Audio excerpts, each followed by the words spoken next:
அமெரிக்காவின் தரைவழி தாக்குதல்களை எதிர்கொண்டு அமெரிக்க படைகளையும் அதிகாரிகளையும் கொத்தாக அளிப்பதற்கு தயாராக இருக்கக்கூடிய 2.5 கோடி ஈரானியர்களும் உறுதி செய்யப்பட்ட அமெரிக்காவினுடைய தரைவழி தாக்குதல்களும் ஈரானின் மின்சக்தி மற்றும் எரிசக்தி கட்டமைப்புகள் இலக்கு வைத்து தாக்குதல்களை மேற்கொள்வதற்கு தயாராக இருப்பதாக அறிவித்திருக்கக்கூடிய அமெரிக்காவினுடைய போர் அமைச்சரும் மத்திய கிழக்கு பிராந்தியத்தில் ஏற்பட்டிருக்கக்கூடிய உச்சப்பதற்றமும் இஸ்ரேலிய ஆக்கிரமிப்பு ஈரானுக்கு எதிராக வரையறுக்கப்பட்ட அணுசக்தி அணு ஆயுத தாக்குதல்களை மேற்கொள்ளப் போகின்றதா?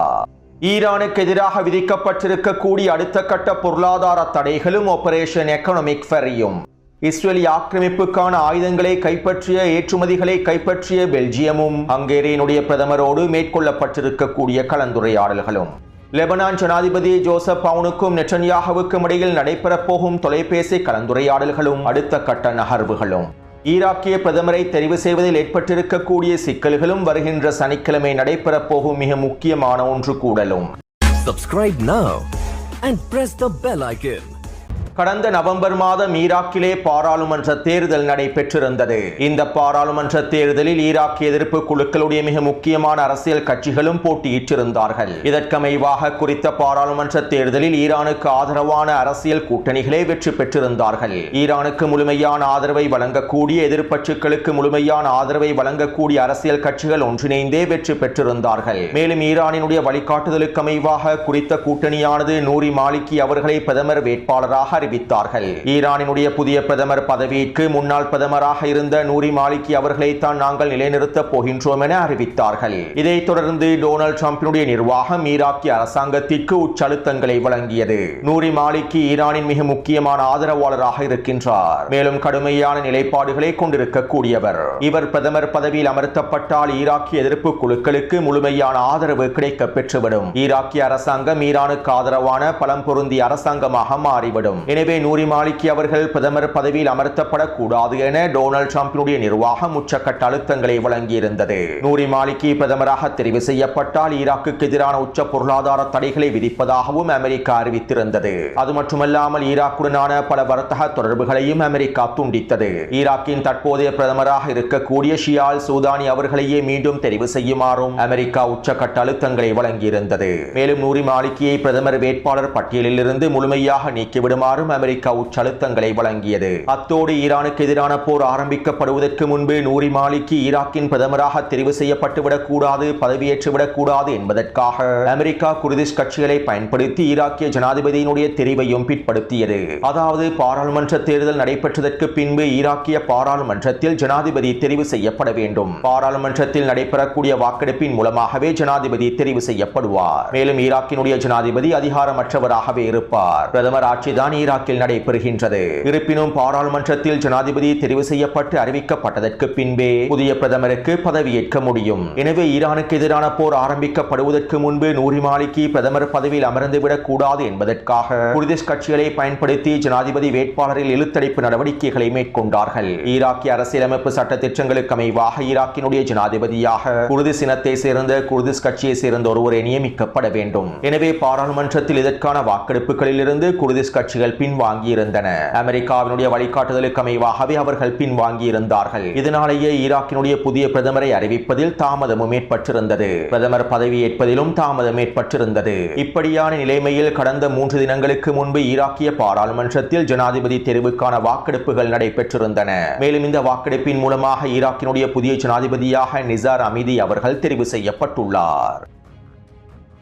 அத்தோடு இவ்வாறு ஜனாதிபதி தெரிவு செய்யப்பட்டு 15 நாட்களுக்குள் ஈராக்கினுடைய புதிய பிரதமர் அறிவிக்கப்பட வேண்டும். பாராளுமன்ற தேர்தலில் வெற்றி பெற்றிருக்கக்கூடிய கூட்டணி கட்சிகள் ஒன்றிணைந்தே புதிய பிரதமரை தெரிவு செய்ய வேண்டும். அத்தோடு அமெரிக்காவின் உச்சழுத்தங்களின் விளைவாக சில கூட்டணி கட்சிகள் பிரதமர் பதவியில் நூரி மாலிகியை அமர்த்துவதற்கு விருப்பத்தினை மறுத்துள்ளார்கள். ஈராக்கினுடைய தற்போதைய பொருளாதார நெருக்கடிகளுக்கு மத்தியில் நூரி மாலிகி பதவியேற்றால் அமெரிக்கா உச்ச பொருளாதார தடைகளை விதித்து ஈராக்கினுடைய பொருளாதாரம் சிதைக்கப்படும் என்கின்ற நோக்கத்தின் அடிப்படையிலேயே சில கூட்டணி கட்சிகள் கட்சிகள் பின்வாங்கியிருந்தார்கள். இதனால் பிரதமர் பதவியில் நூரி மாலிகியை தெரிவு செய்வதில் சில சிக்கல்கள் ஏற்பட்டிருப்பதாக தெரிவிக்கப்படுகின்றது. அதே நேரம் பிரதமர் வேட்பாளர் பட்டியலில் இருந்து நூரி மாலிகி அவர்கள் பின்வாங்கவில்லை. ஈரானினுடைய வழிகாட்டுதலுக்கு அமைவாக நூரி மாலிகி தெரிவு செய்யப்படுவார் என்றும், இல்லாவிட்டால் நூரி மாலிகி அவர்களுக்கு அடுத்தபடியாக இருக்கக்கூடிய பாசிம் அல் பத்ரி அவர்கள் தெரிவு செய்யப்படுவார் என்றும் எதிர்பார்க்கப்படுகின்றது.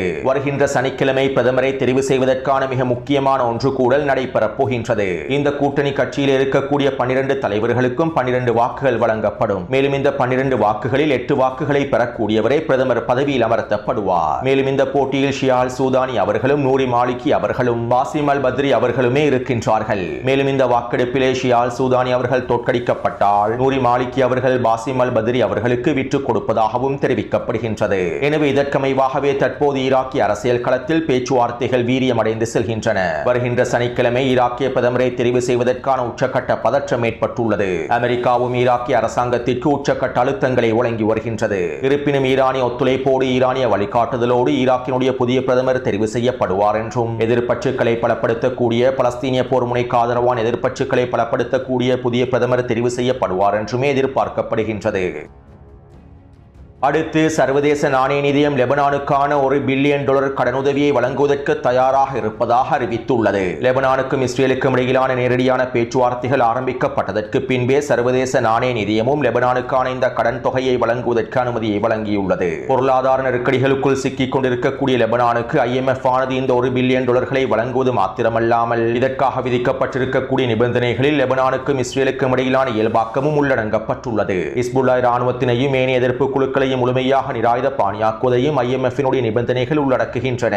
நேரடியாக அல்லாமல் மறைமுகமாக IMF ஆனது இந்த நிபந்தனைகளை லெபனானுக்கு விதித்திருப்பதாக தெரிவிக்கப்படுகின்றது. அத்தோடு லெபனானினுடைய பொருளாதாரத்திற்கு தேவையான $1 பில்லியன் வழங்குவதற்கு தயாராக இருப்பதாக சவுதி அரேபியாவும் அறிவித்துள்ளது. ஹிஸ்புல்லா இராணுவத்தினை முழுமையாக நிராயுத பாணியாக்குவதற்கான வேலை திட்டங்களை லெபனானிய அரசாங்கம் மேற்கொள்வதன் மூலமாகவே சவுதி அரேபியாவிடமிருந்து $3 பில்லியன் பெற்றுக் கொள்ள முடியும் என்றும் தெரிவிக்கப்படுகின்றது. அதாவது லெபனானிய அரசாங்கம் சவுதி அரேபியாவினுடைய தலைமைக்கு கீழால் அமெரிக்காவினுடைய இஸ்ரேலிய ஆக்கிரமிப்பினுடைய முழுமையான அடிமையாக மாறி வருகின்றது. அதே நேரம் ஹிஸ்புல்லா இராணுவத்தினரும் தொடர்ச்சியான அழுத்தங்களை வழங்கி வருகின்றார்கள். லெபனானிய அரசாங்கம் இந்த நிலைப்பாடுகளுக்கான விளைவுகளை நேரடியாக சந்திக்கும் என்றும் ஹிஸ்புல்லாவினுடைய தலைவர்கள் தெரிவித்துள்ளார்கள். அத்தோடு 34 வருடங்களுக்கு பின்பு நெட்டன்யாகவும் லெபனானிய ஜனாதிபதியும் ஒன்றிணைந்து பேச்சுவார்த்தைகளை மேற்கொள்வார்கள் என டொனால்ட் ட்ரம்பும் சமூக ஊடக வலைத்தளத்தில் பதிவிட்டிருந்தார். லெபனான் மற்றும் இஸ்ரேலிய ஆக்கிரமிப்பின் தலைமைகள் நேரடியாக பேச்சுவார்த்தைகளில் பங்கேற்க வேண்டும் என தெரிவிக்கப்படுகின்றது. வெளியுறவுத்துறை அமைச்சர் மார்க்கோ ரூபியோவினுடைய தலைமையிலேயே இந்த வேலை திட்டங்கள் முன்னெடுக்கப்பட்டுள்ளன. இதற்கமைவாக லெபனானினுடைய ஜனாதிபதி ஜோசப் பவுனுக்கும் நெட்டன்யாகுவுக்கும் இடையிலான தொலைபேசி உரையாடல் ஒன்று இன்றிரவு நடைபெறப் போகின்றது. லெபனானினுடைய பாராளுமன்ற சபாநாயகர் நஹபி பெர்ரி அவர்கள் இந்த தொலைபேசி உரையாடலை மேற்கொள்ள வேண்டாம் என லெபனானினுடைய ஜனாதிபதி ஜோசப் பவுனுக்கு எச்சரிக்கைகளை வெளியிட்டிருந்தார். இதன் விளைவாக ஜோசப் பவுன் தற்போது நெட்டன்யாகுவோடு தொலைபேசியில் உரையாடுவதற்கு பின்வாங்குவதாகவும் தகவல்கள் வெளியாகியுள்ளன. லெபனானுக்கும் இஸ்ரேலுக்கும் இடையில் யுத்த நிறுத்தத்தை ஏற்படுத்த வேண்டுமாக இருந்தால் லெபனானிய ஜனாதிபதியும் நெட்டன்யாகுவும் தொலைபேசியில் உரையாட வேண்டும் என்கின்ற நிபந்தனைகளும் முன்வைக்கப்பட்டிருப்பதாக தெரிவிக்கப்படுகின்றது. இதனால் பெரும்பாலும் லெபனானிய ஜனாதிபதியும் நெட்டன்யாகுவும் தொலைபேசியில் உரையாடுவதற்கான வாய்ப்புகள் அதிகமாக இருக்கின்றன. ஈரானுக்கு எதிரான போரிலே நாங்கள் நேரடியாக களமிறங்க மாட்டோம் என பிரித்தானியாவினுடைய பிரதமர் தொடர்ச்சியான கருத்துக்களை வெளியிட்டு வந்தாலும் இஸ்ரேலிய ஆக்கிரமிப்புக்கான முழுமையான உதவிகளையும் ஆதரவுகளையும் பிரித்தானியா தொடர்ச்சியாக வழங்கி வருகின்றது. இதற்கமைவாக இஸ்ரேலிய ஆக்கிரமிப்புக்கு தேவையான தொடர்ச்சியான ஆயுத பரிமாற்றமும் பிரித்தானியாவுக்கும் இஸ்ரேலிய ஆக்கிரமிப்புக்கும் இடையிலே நடைபெற்று வருகின்றன. இதன் ஒரு பகுதியாக பிரித்தானியாவிலிருந்து இஸ்ரேலிய ஆக்கிரமிப்புக்கு தேவையான இராணுவ தளவாடங்களை இராணுவ உபகரணங்களை உள்ளடக்கியிருக்கக்கூடிய மிக முக்கியமான 2 சரக்குகள் பெல்ஜியத்தில் வைத்து கைப்பற்றப்பட்டுள்ளது. பிரித்தானியாவிலிருந்து இஸ்ரேலிய ஆக்கிரமிப்புக்கு அனுப்பி வைக்கப்பட்டுள்ளது. பெல்ஜியம் வழியாக பிரித்தானியாவிலிருந்து இஸ்ரேலிய ஆக்கிரமிப்புக்கு கொண்டு செல்லப்பட்ட இந்த சரக்குகளையே கைப்பற்றியுள்ளது. இஸ்ரேலுக்கான ஆயுதங்களை ஏற்றிச் செல்லக்கூடிய விமானங்கள் தங்களுடைய நாடுகளில் நிலைநிறுத்தப்படுவதனை நாங்கள் முற்றாக தடை செய்துள்ளோம் என பெல்ஜியம் அறிவித்திருந்தது. இதற்கமைவாகவே தற்போது பெல்ஜியம் அரசாங்கத்தினால் இஸ்ரேலிய ஆக்கிரமிப்புக்கான இந்த ஆயுதங்கள் முழுமையாக கைப்பற்றப்பட்டுள்ளன. மேலும் கைப்பற்றப்பட்டிருக்கக்கூடிய இந்த 2 சரக்குகளிலே லேசர் அமைப்புகள், லேசர் ஆயுதங்கள், இஸ்ரேலிய போர் விமானங்களுக்கு தேவையான உதிரி பாகங்கள், வான்வழி தாக்குதல்களை மேற்கொள்வதற்கு தேவையான குண்டுகள் என்பன உள்ளடங்கி இருப்பதாக தெரிவிக்கப்படுகின்றது. மேலும் குறித்த ஆயுதங்கள் தொடர்பாக பெல்ஜியம் அரசாங்கம் குற்றவியல் விசாரணைகளை ஆரம்பித்திருப்பதாகவும் தெரிவிக்கப்படுகின்றது. அடுத்து நெட்டன்யாகுவுக்கும் ஹங்கேரியினுடைய புதிய பிரதமருக்கும் இடையில் தொலைபேசி கலந்துரையாடல்கள் நடைபெற்றுள்ளன. ஹங்கேரியினுடைய பழைய பிரதமர் விக்டர் ஓர்பன் இஸ்ரேலிய ஆக்கிரமிப்புக்கு முழுமையான ஆதரவை வழங்கினார். இஸ்ரேலிய ஆக்கிரமிப்புக்கு தேவையான ஆயுதங்களையும் ஹங்கேரி தொடர்ச்சியாக வழங்கியிருந்தது. மேலும் நெட்டன்யாகுவுக்கு எதிரான சர்வதேச பிடியாணையை வழங்கிய சர்வதேச நீதிமன்றத்திலிருந்தும் ஹங்கேரி வெளியேறியிருந்தது. இப்படியான நிலைமையிலேயே தற்போது நெட்டன்யாகு ஹங்கேரியினுடைய புதிய பிரதமரோடும் தொலைபேசியில் உரையாடியுள்ளார். மேலும் இதன்போது ஹங்கேரியின் புதிய பிரதமர் இஸ்ரேலுக்கு முழுமையான ஆதரவை வழங்குவதாகவும் இஸ்ரேலுடனான ஒப்பந்தங்களை தொடர்ச்சியாக பேணுவதாகவும் ஆயுத பரிமாற்றத்தை தொடர்ச்சியாக மேற்கொள்வதாகவும் அறிவித்துள்ளார். 2 நாட்களுக்கு முன்பு வெளியிட்டிருந்த காணொலியிலும் இவை தொடர்பாக நான் தெளிவாக கூறியிருந்தேன். ஹங்கேரியில் ஆட்சி மாற்றம் ஏற்பட்டாலும் இஸ்ரேலிய ஆக்கிரமிப்புடனான எந்த விதமான தொடர்புகளும் துண்டிக்கப்பட போவதில்லை என்பதனை குறிப்பிட்டிருந்தேன். அடுத்து நேற்றைய தினம் அமெரிக்காவினால் ஈரானுக்கு எதிரான உச்ச பொருளாதார தடைகள் விதிக்கப்பட்டிருந்தது. மேலும் இன்றைய தினம் ஈரானுக்கு எதிரான அடுத்த கட்ட பொருளாதார தடைகளையும் அமெரிக்க கருவூலம் விதித்துள்ளது. ஆபரேஷன் எக்கனாமிக் ஃபரி என்கின்ற வேலை திட்டங்களுக்கு அமைவாகவே ஈரானுக்கு உச்சழுத்தங்களை வழங்கும் நோக்கத்தோடு இன்றைய தினம் இந்த அடுத்த கட்ட பொருளாதார தடைகள் விதிக்கப்பட்டிருப்பதாக தெரிவிக்கப்படுகின்றது. இதற்கமைவாக படுகொலை செய்யப்பட்ட ஈரானின் மூத்த அதிகாரியான அலி ஷம்கானி அவர்களுடைய மருமகனை இலக்கு வைத்தும் பொருளாதார தடைகளை விதித்துள்ளார்கள். இவருடைய தலைமைக்கு கீழால் ஈரானினுடைய மிக முக்கியமான எண்ணெய் நிறுவனங்கள் காணப்படுகின்றன. இவற்றை இலக்கு வைத்து இந்த பொருளாதார தடைகள் விதிக்கப்பட்டுள்ளது. மேலும் ஈரானிய எண்ணெய் வர்த்தகத்தை முடக்கும் நோக்கத்தோடு இன்னும் சில முக்கியமான வியாபாரிகளை இலக்கு வைத்தும் அமெரிக்க கருவூலத்துறையானது பொருளாதார தடைகளை விதித்துள்ளது. அது மட்டுமல்லாமல் ஈரானுக்கும் சீனாவுக்கும் இடையிலே தொடர்பு படக்கூடிய பல நிழல் நிறுவனங்களுக்கு எதிராகவும் ஈரானுக்கும் ஹிஸ்புல்லாவுக்கும் ஈரானுக்கும் ஈராக் எதிர்ப்பு குழுக்களுக்கும் ஈரானுக்கும் யமன் ஹவுதி ராணுவத்திற்கும் இடையிலே தொடர்பு படக்கூடிய பல எண்ணெய் நிறுவனங்களுக்கு எதிராகவும் அமெரிக்க கருவூலத்துறையானது இந்த பொருளாதார தடைகளை விதித்துள்ளது. அது மட்டுமல்லாமல் ஈரானிய எண்ணெய்களை கொள்வனவு செய்பவர்களுக்கு எதிராக உச்ச வரி விதிப்பு கொள்கைகளை நடைமுறைப்படுத்த போவதாகவும் அறிவித்துள்ளார்கள். இதற்கமைவாக ஈரானிய எண்ணெய்களை அதிகளவாக கொள்வனவு செய்யக்கூடிய சீனாவினுடைய மிக முக்கியமான நிறுவனங்களுக்கு எதிராகவும் ஈரானிய எண்ணெய்களை கொள்வனவு செய்யக்கூடிய ஏனைய நாடுகளுடைய நிறுவனங்களுக்கு எதிராகவும் உச்ச பொருளாதார தடைகளை விதிக்கப் போவதாகவும் வரி விதிப்பு கொள்கைகளை நடைமுறைப்படுத்த போவதாகவும் அமெரிக்க கருவூலத்துறையானது அறிவித்துள்ளது.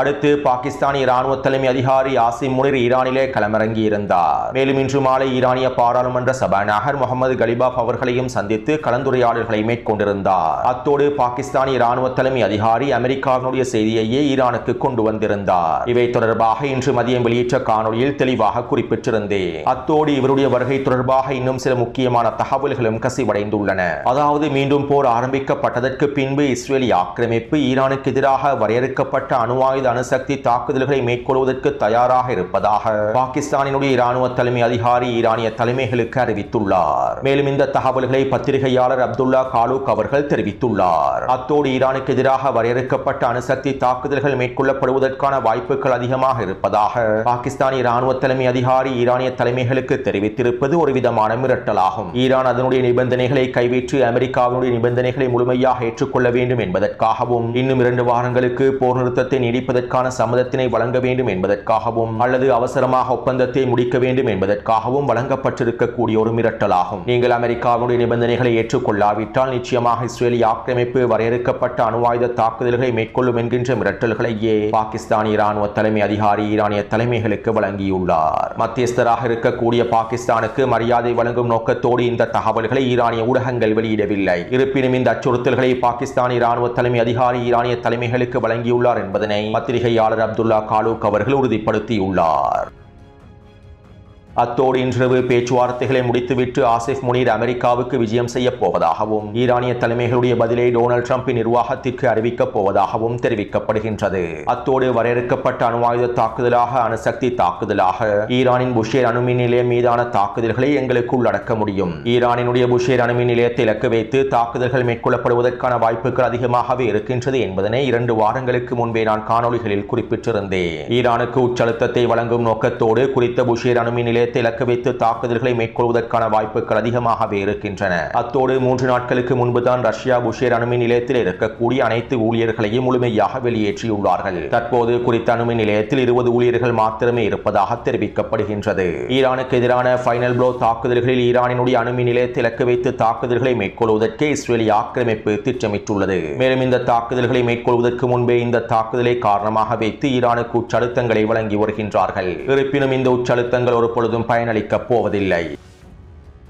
அத்தோடு இன்று மாலை ஈரானிய உச்ச தலைவரின் ஆலோசகரான மொஹசன் ரசாய் அவர்கள் இவ்வாறு தெரிவித்துள்ளார். அமெரிக்காவின் கடற்படை முற்றுகையானது தோல்வியடைந்த முற்றுகையாகும். மேலும் இந்த கடற்படை முற்றுகைக்காக நாங்கள் எங்களுடைய 10 நிபந்தனைகளையும் ஒரு பொழுதும் விட்டுக் கொடுக்க போவதில்லை. தொடர்ச்சியாக போருக்கு அஞ்சக்கூடிய அமெரிக்கர்களைப் போல் அல்லாமல் நாங்கள் ஒரு மிகப்பெரிய நீண்ட போருக்கு தயாராகவே இருக்கின்றோம். எங்களுடைய 10 நிபந்தனைகளும் முழுமையாக ஏற்றுக்கொள்ளப்படாவிட்டால் யுத்த நிறுத்தத்தை நீடிக்காமல் போரை தொடர்ச்சியாக மேற்கொள்வதற்கே நாங்கள் தயாராக இருக்கின்றோம். மேலும் அமெரிக்காவினுடைய இந்த முற்றுகையோ அமெரிக்காவினுடைய பொருளாதார தடைகளோ எங்களுக்கு எந்தவிதமான தாக்கத்தையும் ஏற்படுத்தாது என மொஹசன் ரசாய் அவர்கள் தெரிவித்துள்ளார். அடுத்து கடந்த 10 மணித்தியாலங்களுக்குள் ஈரானுடன் தொடர்பு பட்டிருக்கக்கூடிய அமெரிக்காவினால் பொருளாதார தடைகள் விதிக்கப்பட்டிருக்கக்கூடிய மிக முக்கியமான 3 எண்ணெய் கப்பல்களும் சரக்கு கப்பல்களும் அமெரிக்காவின் முற்றுகையை உடைத்து நகர்ந்திருப்பதாக உறுதி செய்யப்பட்டுள்ளது. மேலும் 2 எண்ணெய் கப்பல்கள் ஹெர்முஸ் ஜலசந்தி வழியாக பாரசீக வளைகுடா பிரதேசத்தில் இருக்கக்கூடிய ஈரானிய துறைமுகங்களை நோக்கி நகர்ந்திருப்பதாகவும் தெரிவிக்கப்படுகின்றது. அமெரிக்க மத்திய கட்டளை தளம் தொடர்ச்சியான போலியான பிரச்சாரங்களை மேற்கொண்டு வந்தாலும் அமெரிக்க முற்றுகையை பொருட்படுத்தாமல் ஈரானிய எண்ணெய் கப்பல்கள் சரக்கு கப்பல்கள் தொடர்ச்சியான போக்குவரத்து மேற்கொண்டு வருகின்றது என்பதே உண்மையான நிலவரமாகும். அத்தோடு இன்று மாலை நடைபெற்ற விசேட ஊடக சந்திப்பில் அமெரிக்க போர் அமைச்சர் பீட் ஹெக்ஸத் இவ்வாறு தெரிவித்தார். நாங்கள் ஈரானுக்கு எதிரான இறுதிக்கட்ட தாக்குதல்களை மேற்கொள்வதற்கு முழுமையாக தயார் நிலையிலேயே இருக்கின்றோம். ஈரானினுடைய மிக முக்கியமான உள்கட்டமைப்புகள், எரிசக்தி, மின்சக்தி கட்டமைப்புகள் மற்றும் ஈரானிய இராணுவத்தோடு சம்பந்தப்பட்டிருக்கக்கூடிய மிக முக்கியமான கட்டமைப்புகள் அனைத்தையும் இலக்கு வைத்து இறுதி தாக்குதல்களை மேற்கொள்வதற்கு நாங்கள் தயார் நிலையிலேயே இருக்கின்றோம். இந்த தாக்குதல்களை மேற்கொள்ளாமல் இருக்க வேண்டும் என்பதே எங்களுடைய விருப்பம். அதே நேரம் எங்களுடைய ஜனாதிபதியின் கட்டளைக்காக நாங்கள் காத்துக் கொண்டிருக்கின்றோம். அவர் உத்தரவிட்டால் நாங்கள் பொத்தானை அழுத்தி விடுவோம். ஈரானினுடைய ஒட்டுமொத்த உட்கட்டமைப்புகளையும் மின்சார எரிசக்தி கட்டமைப்புகளையும் தரைமட்டமாக்கி விடுவோம். இதற்கான அனைத்து தயார்படுத்தல்களையும் நாங்கள் முழுமையாக முடித்துவிட்டோம். தற்போது பொத்தானை அழுத்துவது மாத்திரமே எஞ்சி இருக்கின்றது. தற்போது வரை நாங்கள் மேற்கொண்டிருக்கக்கூடிய தாக்குதல்களுக்கு பின்பும் உங்களால் மீண்டு வர முடியும். ஆனால் உங்களால் மீண்டும் கட்டமைக்க முடியாது. மேலும் மீண்டு வருவதற்கோ மீண்டும் கட்டமைப்புகளை மேற்கொள்வதற்கோ நாங்கள் உங்களுக்கு அவகாசத்தை வழங்கப் போவதில்லை. ஈரான் தவறான முடிவை எடுத்தால் அதனுடைய ஒட்டுமொத்த அழிவும் உறுதி செய்யப்பட்டுவிடும் என அமெரிக்க போர் அமைச்சர் பீட் ஹெக்ஸத் இன்று மாலை நடைபெற்ற ஊடக சந்திப்பிலே தெரிவித்தார். அதாவது ஈரானுக்கு எதிரான ஃபைனல் ப்ளோ தாக்குதல்களை மேற்கொள்வதற்கு தயாராக இருப்பதாகவே அமெரிக்கா அறிவித்துள்ளது. அத்தோடு பேச்சுவார்த்தை என்கின்ற பெயரில் நாடகமாடி ஈரானுக்கு எதிரான தரைவழி தாக்குதல்களையே மேற்கொள்வதற்கு இவர்கள் திட்டமிட்டுள்ளார்கள் என ரஷ்யாவினுடைய பாதுகாப்பு சபையானது ஈரானிய தலைமைகளுக்கு அவசர செய்திகளை அனுப்பியிருந்தது. மேலும் இந்த தகவல்கள் தற்போது உறுதி செய்யப்பட்டுள்ளன.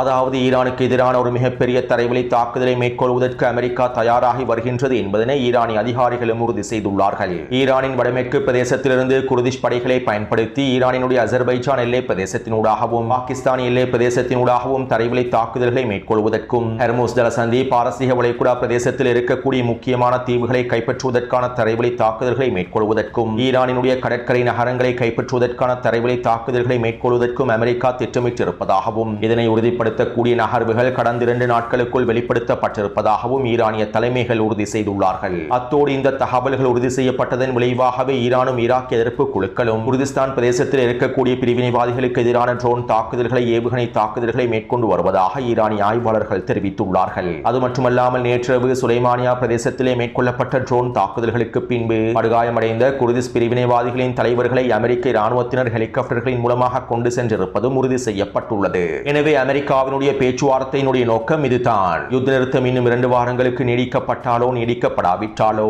அமெரிக்காவினுடைய முதன்மையான நோக்கம் ஈரானுக்கு எதிரான தரைவழி தாக்குதல்களை மேற்கொள்வதுதான். இதற்கான தயார்படுத்தல்களுக்காகவே அமெரிக்கா தற்போது நேரத்தையும் பெற்றுக் கொள்கின்றது. மேலும் இது தற்போது ஈரானிய தலைமைகளினால் உறுதி செய்யப்பட்டுள்ளன.